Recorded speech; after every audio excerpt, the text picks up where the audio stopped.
How to work out what ions there are in a compound. So every ionic compound is made of cations and anions, and cations are positively charged ions, for example, lithium, sodium, potassium, calcium, ammonium. There's also two different cations of iron, iron 2 and iron 3. And there are anions, negatively charged ions, such as carbonate, sulfate, chloride, bromide and iodide. So, for example, sodium chloride, NaCl, is made of sodium ions and chlorine ions. Copper carbonate is made of copper ions and carbonate ions. And FeSO4 is made of iron 2 ions and sulfate ions. There are different ways that we can check to see what cations there are in a compound. One of the most common and most spectacular ways is to use a flame test. So if you take a small amount of your sample and put it on a wooden splint or on a wire and put that compound into a Bunsen burner flame, the flame will change colour depending on what cations are present. So if it contains lithium ions, the flame is red. If it contains sodium ions, the flame goes yellow. Potassium ions make the flame go lilac.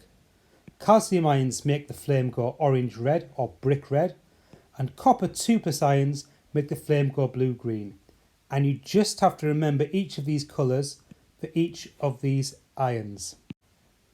There are some cations that don't give a flame test, so if you put them in a flame, you won't see what colour they go.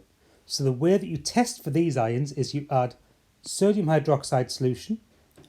If the compound contains or is made up of iron 2+ ions, when you add sodium hydroxide, you get a dark green precipitate. If it contains iron 3+ ions and you add sodium hydroxide, you get a red-brown, a rusty coloured precipitate.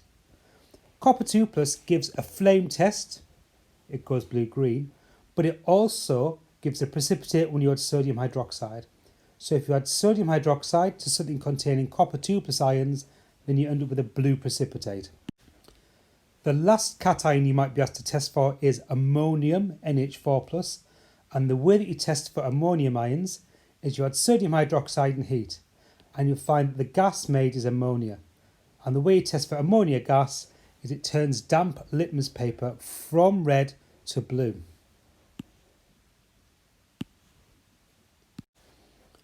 So because we want to know what's in a compound, once we've tested for cations, we then have to test for the anions.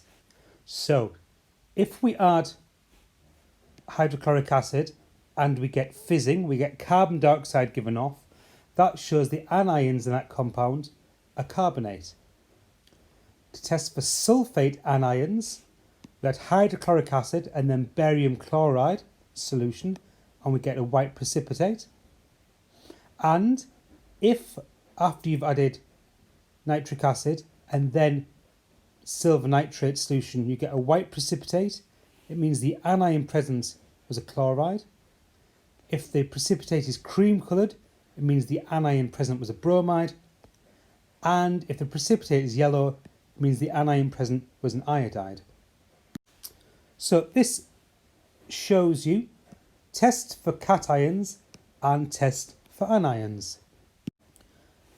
And we're going to use this information to look at these questions and work out which compounds they are. So the question says, which compound gives a flame test with a red colour and forms a white precipitate after adding HNO3 aqueous and AgNO3 aqueous?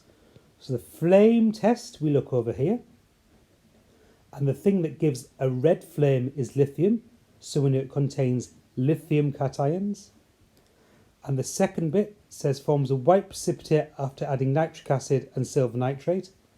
So nitric acid and silver nitrate, it gives a white precipitate, which means it contains chloride. So the ions present in that particular compound are lithium plus and chloride minus. So the compound that gave that result is lithium chloride. The next question says, which compound gives off an alkaline gas when heated with aqueous sodium hydroxide and fizzes when hydrochloric acid is added?